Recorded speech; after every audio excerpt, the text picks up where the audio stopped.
You may have seen some clears with M3 Hugo, Lycaon and Lighter with decent scores, but I'm here to tell you that with the right route, you can kill. Be it on YouTube or Bilibili, I hadn't been able to find any creator kills, certainly none with full-on zeros. I'm very thankful to now have access to the Creator Experience server, and with this, I had myself an evening to try and lab some routes for Deadly Assault with Hugo. It wasn't much time, but I managed to figure out how to kill marionettes. This route isn't particularly hard, but it can be frustrating to pull off because of the random chance and the bugs you have to face. I'll cover exactly why that is in this guide, as well as how to build your characters, what buffs to use, and what you need to do to land yourself a kill. First things first, marionettes. There's a lot about this fight that you need to understand, specifically how her clones interact with Hugo. I've got a Hugo guide coming, so we can leave the details to that. But to keep things brief, Hugo's Totalize mechanic lets him do a large burst of damage that scales with the remaining stun time left on the enemy. This scales with Lighter's collapse buff, which pauses stun. as well as freeze. But one other thing it also stacks with is Marionette herself. If you check the enemy card for Notorious Marionette, it says that every time her dance partner is defeated, her next stun's duration will be increased. This is a really big deal, because each clone gives 1 extra second. By default, Marionette is only stunned for 7 seconds, but by killing clones, you can get up to 5 extra seconds. And that increased duration stacks with Hugo's totalized scaling. You already want to be killing clones anyways, as the on thin ice stacks are going to increase your damage. But when you couple Marionette stacks with the clone's increased stun duration, you can hit over 5 million in totalized damage with all M0s. Sadly, this means a lot of the fight is quite dependent on chance, as if you don't get many clone spawns, that will severely tank your damage. But things will line up eventually, and with a little luck, the kill is within reach. It's in large part because of this clone mechanic that Robin is actually a really good Bangboo for this fight. By himself, Robin is already going to be contributing a good amount of days, which can be helpful in the clear. On top of that, his attacks take a while to execute and has really good range, which means that he can kill clones on your behalf. This can get a bit annoying sometimes, as he can kill clones during the phase transition, and that can mess up your timing. But overall, both the extra days and area of effect attacks it provides can be helpful. If you don't have Robin, Sharkboo can work, but it may change how you juggle freezes over the course of the fight. And Sharkboo can break freezes with his attack, so be wary of that. If that's happening to you, then Penguin Boo can be used instead. Let me just play out the drive discs for the characters here. For all agents, be it Hugo, Lycaon, or Lighter, you'll be shooting for the usual substats: attack percent, crit rate, and crit damage. On Hugo, D6 is going to be attack percent, and on the Stunners, impact percent. You may notice that these characters have pretty good substat rolls across the board, but this level of gear is actually not needed to kill. If we go back to the run, you notice that we grossly overshoot the required health bar on the final totalize. At under 9 health bars, totalize without Hormone Punk will be doing around 1 bar of health. And on this run, I also had 3 seconds left, which would have been more than enough to get another chain attack, which itself is about half a health bar. And that's with that rotation not being executed perfectly, completely missing on landing collapse for one of the stuns, and with at least 2 chains not getting the buff. In fact, if I had synced up my buffs better with these stats, it'd have killed long before that final stun. So substats absolutely do matter, but this rotation should accommodate for some stat differences. And to be fair, the only character that really needs to be geared is Hugo. The substat rolls for your stunners really aren't that big of a deal.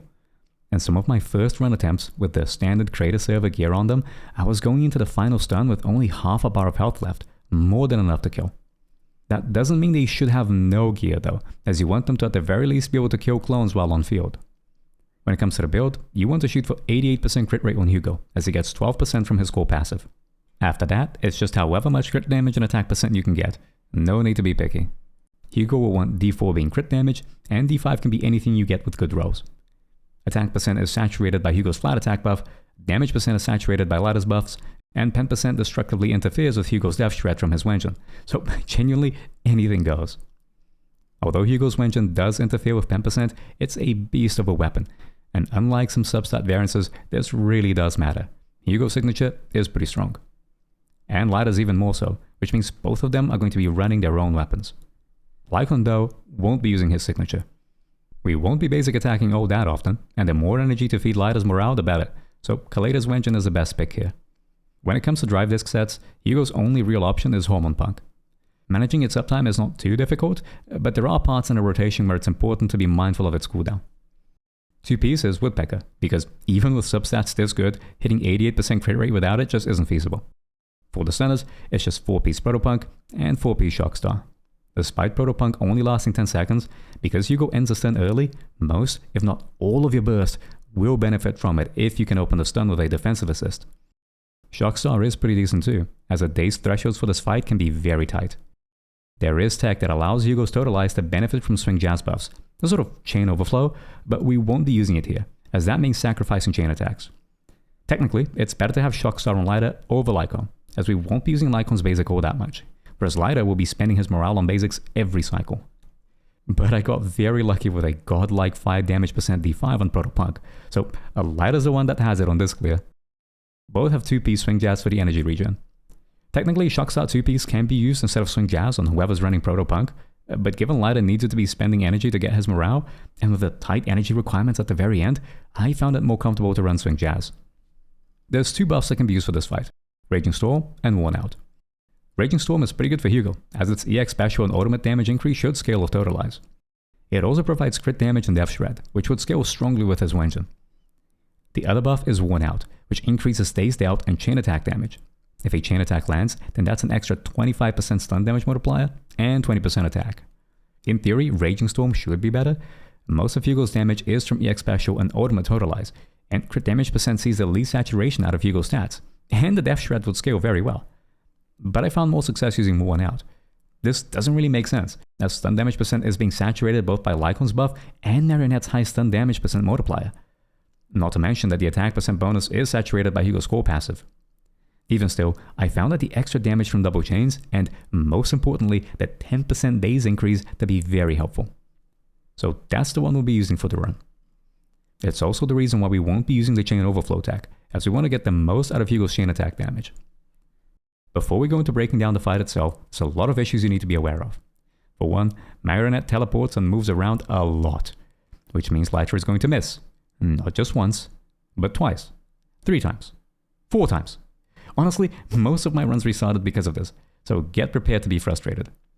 In Marionette's invulnerability phase, although you can't hit her, characters will prioritize her over clones if you're near. So you want to position yourself far from the center to make sure that attacks are going towards clones.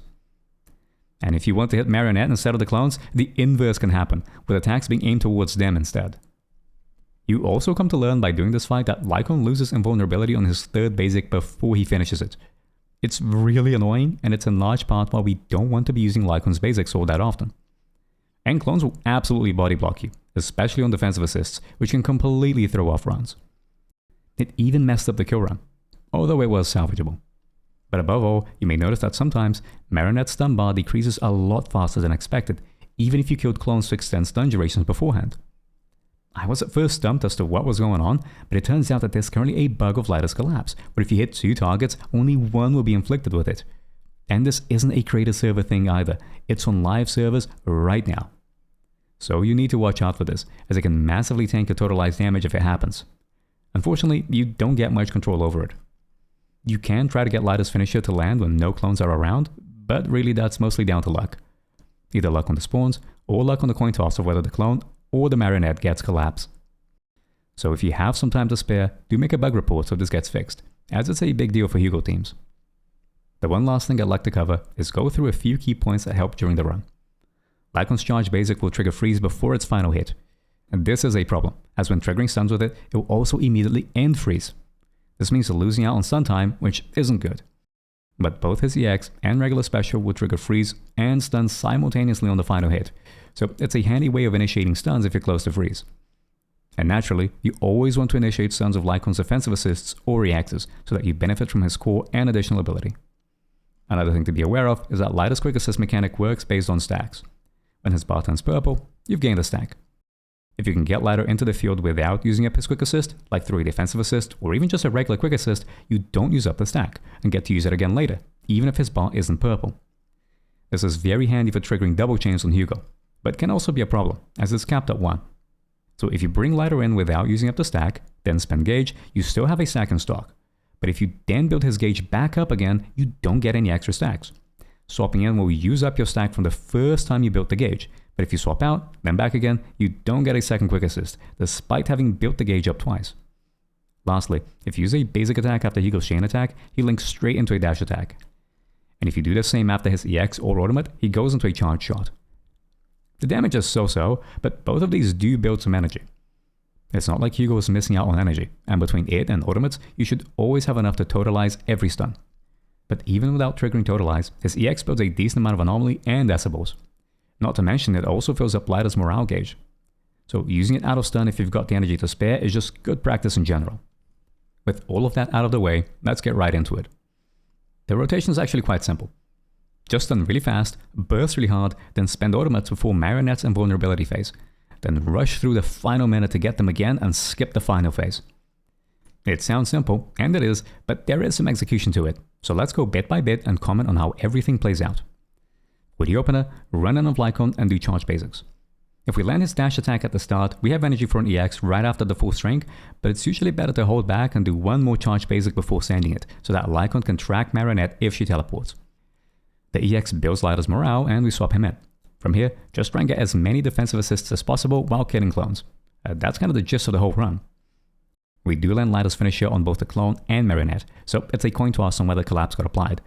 So we just hope for the best. I do use Lida's EX here, but it's not something we need to do in the first sun cycle. It can help depending on Marionette's attack strings. Triggering stun with a defensive assist is something you want to do for the Protopunk buff, so we get it with Lycaon. We bring Hugo in for the first chain at just around 43 seconds on the clock, but you don't have to worry about Hormone Punk too much here, as the rotation lines itself up. Since we brought Lida in with defensive assists, we still have his quick assist ready, which you use to trigger another chain into Totalize. It seems the stun bar held fine and we do a meaty 4.7 million, so collapse was applied successfully. We go for a charge shot follow-up straight into Lida's EX for some morale. You don't need to use up the whole bar for collapse, just landing the finisher is enough, so we can swap to Lycaon for some days after. Things get a little messy here, as I mistimed the defensive assist and use up a quick assist stack instead. Without morale, Lida has no interrupt resistance, so he gets interrupted by the clone. I accidentally used Lida's dash EX instead of his uppercut, but we're blessed with a defensive assist that lets us go straight into the second stun. Hugo is brought in at just about 21 seconds on the clock. Since we last used him at 43, he gets the hormone buff. Lida builds just enough gauge for his quick assist to come back, which is nice, but this will be a problem later, as we don't have time to spend his morale to build another sack. At this point in the rotation, automates are up, so we use Hugo's and go into charge shot after it.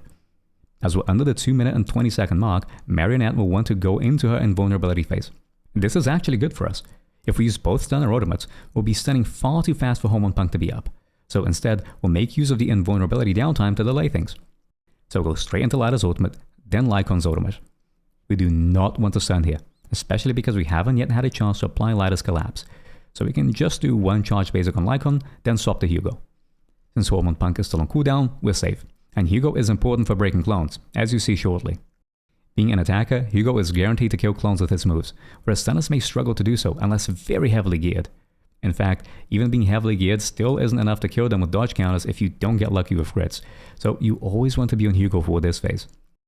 With Hugo on field, dodge counters make short work of the clones, but the execution check here is at the end, where the two clones dive down.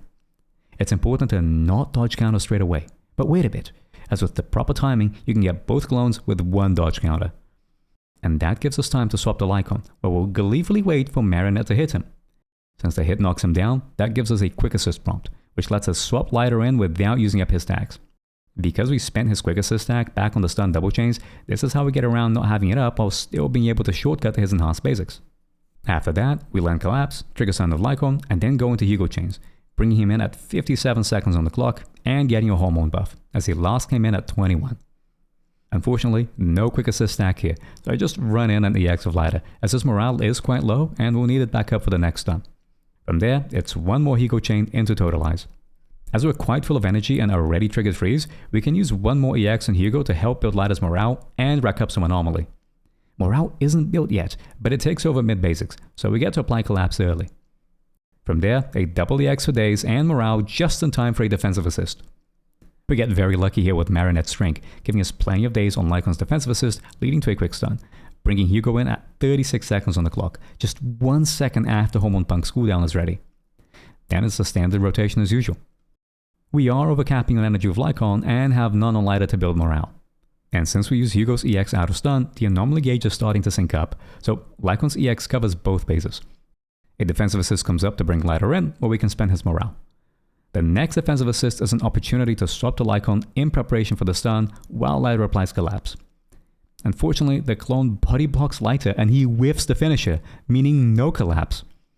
Normally, this would be a run restart, but Ice Anomaly is almost maxed out, so although we're losing a lot of damage here, triggering stun of Lycaon's EX should let us at least benefit from the freeze pause. Going into the stun and we're doubly screwed, as Hugo gets brought in at 18 seconds, since we last brought him in at 36 with 2 seconds too early.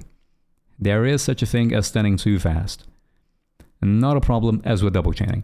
Despite Hugo being on field, Hormone Punk will recheck its status whenever a character is swapped into, and since we bring Hugo in at 15 seconds, that's enough for the cooldown to expire and we benefit in full. Automates are up again, so we'll use Hugo's. And as you can see, the stun bar is already decreasing. Although thankfully, a combination of Protopunk and Freeze means we're still at the very least hitting 4 million on total eyes. And now we're at just under 1 minute and 20 seconds on the clock, which means Marionette is going to go into her invulnerability phase again. Same as the first, we'll blow ultimates here on Lyta and on Lycaon, then position ourselves for the clones. Although we do have Ladder's Quick Assist stacked, we want to save that for the stun. So, as before, let Hugo make short work of the clones, then swap to Lycaon and get hit tech. Ladder applies collapse, Lycaon stuns, and we go into our burst rotation with Hugo coming in at 55 seconds. Unfortunately, we're again too early, this time by less than half a second, which means the first chain doesn't benefit from Hormone Punk. In fact, just waiting a little on the chain prompt screen would probably have been enough. And just like the previous stun though, we bring Hugo in again, this time at 52 seconds. So at least one chain and total eyes get the buff, making for nearly 4.8 million damage, thanks to all the clones we killed. This is where things start getting tight, and where both luck and execution really need to sync up. Efficient days build up now is very important. We need to trigger at least 2 stuns to get ultimates back in time for the third invulnerability phase, which should be at around 20 seconds on the clock. Getting good luck on parable strings is a big deal here, but also good energy management, as we need to speed through both stuns. It doesn't matter if Hormone Punk isn't ready when you start them, it just has to be fast. We get a quick stun and bring Hugo in at 37 seconds. Since we last brought him in at 52, it's too early for Hormone Punk. And the next chain comes in at 34, which again is too early. That's fine though, as right now, speed is damage. We're rushing to the next stun, as this is a critical moment. Just a little delay on the second stun and Marionettes will go invulnerable, ending the run.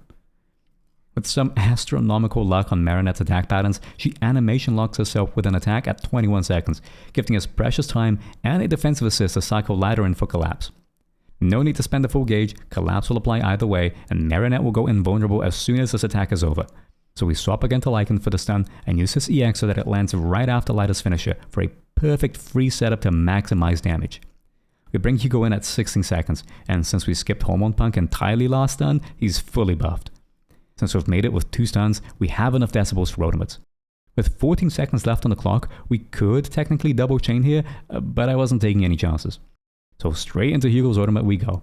With Freeze, Hormone Punk, and not wasting time on double chains, we nearly hit 5 million with total eyes.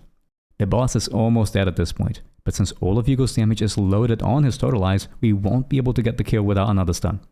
So just like the 2 invulnerability phases beforehand, we'll go into stun our ultimates back to back. But unlike previous phases, we're not letting her go. We want a stun now. Marionette is only going to leave here if she's dead. So we go into a lighter ultimate and then use the little bit of energy we have left to EX straight away. With Lycaon's ultimate following it, it's just about enough for a final stun. And here we go into one last chain and EX, killing Marionette once and for all. And that's the run. Our total scorecard doesn't add up to 65,000 unfortunately, as this comp's done so fast that there just isn't enough time for Marionette to get more clones up. Depending on clone RNG, you may be able to get more, but I'd say 63,800 is close to the limit. Overall, it's quite a simple run, and far from perfect. With the slightly messy start, a Ladder whiffing his collapse, and misaligned Hormone Punk buffs on the chains, when running the chain attack damage buff no less, it is very much possible to get the kill without needing to get to that final stun with these stats. But what we care for are runs that don't have stats this good, and this rotation gives a fair bit of leniency damage-wise for the kill. With how ultimates line themselves up, there's no need for fancy techs here, just good old-fashioned luck and execution. But if you do want a rundown of Hugo's techs and want a detailed breakdown of how he plays, then do like, share, subscribe and ring the bell. I've got a Hugo guide incoming, and hopefully this video shows that although I do focus on making guides, I try my best to back up knowledge with practice. Thank you all for watching, and I'll see you next time.